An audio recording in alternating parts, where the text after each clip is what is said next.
To follow up our pelvic floor tutorial, we are going to do just a quick video just on some movements and exercises, basically just to help kind of target maybe the areas that might be tight or connected to it. So in the tutorial we mentioned about the adductor muscles. Okay, so these ones here on the inner thigh being connected to a layer of muscle in the pelvic floor. And we also talked about the abdominals, okay, the muscles down the front, connected to another layer of our pelvic floor. So we're going to do a little video just on basically how to kind of loosen these out. So we're going to do a few different options. It depends on obviously what suits you. But what you want to keep in mind is that everything is connected and we want to kind of get as much of the body moving as you can. So even when I was doing the video the last day, when I was sitting down in the chair and sitting on the ball, I was moving my arms and twisting and turning. Okay, so we need to get more muscles kind of kicking in. There was no point in me just sitting on the ball, because you wouldn't have felt as much as I felt when I started moving the body and getting other muscles kicking in. So you just need to kind of keep in mind that everything is connected or has a knock-on effect to a different area. And like with one of the layers of the pelvic floor muscles connected to the adductors, and another one connected to the abdominals, hopefully you can kind of get a better understanding that everything is connected and everything will have a knock-on effect. So if you have quite weak abdominals, or if you suffer maybe from the diastasis recti with separation, or even just a weak abdominals, or even hernias or anything like that around the abdominals, that is going to affect maybe how your pelvic floor is working. Okay, and the same then with your adductors. If they're quite weak or if they're quite tight, that's going to affect them as well. So for the inner thigh, okay, we can go into side lunges. So you're probably familiar with your forward lunges or your split lunges, but this now is our side lunges. And again, as I said, it's good to move around.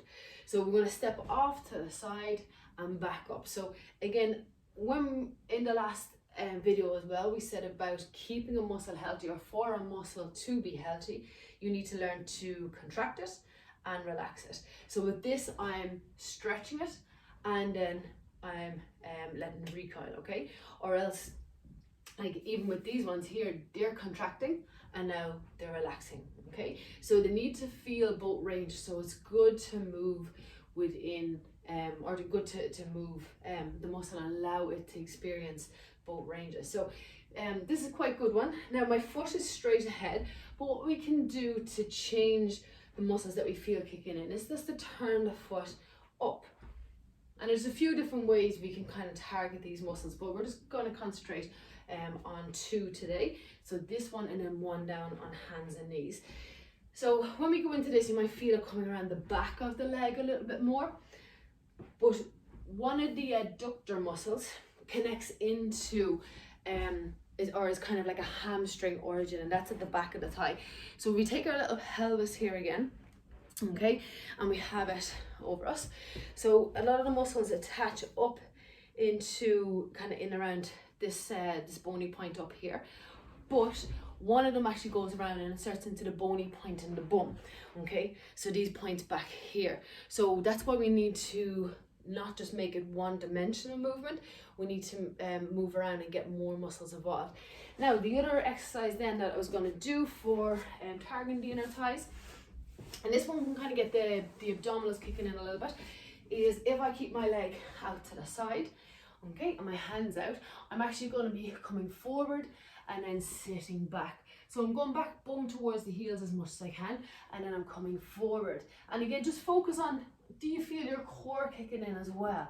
So now we're lengthening in the inner thigh, but I also am going to be working the shoulders, but I feel my abdominals kicking in to stop me going too far forward and falling. So just really kind of tune into what's happening. Just take the movement nice and slow.